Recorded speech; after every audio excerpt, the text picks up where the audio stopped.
Modni oblikovalec, stilist in kostumograf Zoran Garevski je svoj 41. rojstni dan praznoval na poseben način.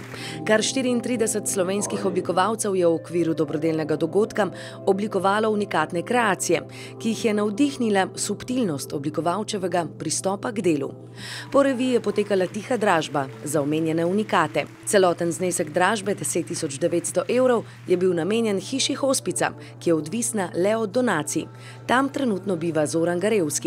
Donirate lahko tudi vi. Jaz sem na vsak način mislila na njega, ko sem to delala. To torbico bi on z veseljem nosil, to vem, ker poznam njegovo estetiko. Mislim, da smo s tem pokazali, koliko imamo radi Zorana. Nisva je risala, Tomaž je spletel, jaz sem sestavila. V bistvu sploh nisem na obleko mislila, ampak na Zorana.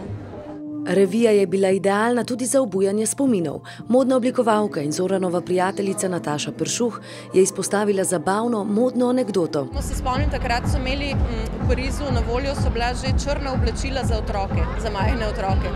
In mi vas se to takrat vsa šokirana kupla, ki nam je bilo všeč, wow, kako dobro.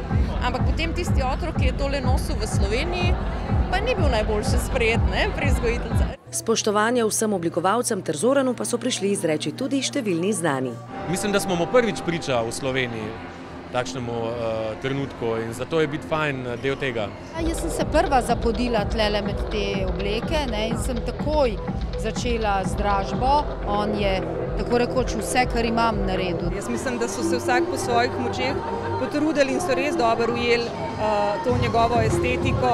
Sem pa iz njega res črpal občutek za stil, ker je zelo dovršen, minimalističen, ampak so taki detajli, ki so večni, tako kot so večne njegove kreacije in tako kot je on večen. Zoran Garevski je z zlatimi črkami zapisan v knjigo slovenske modne zgodovine.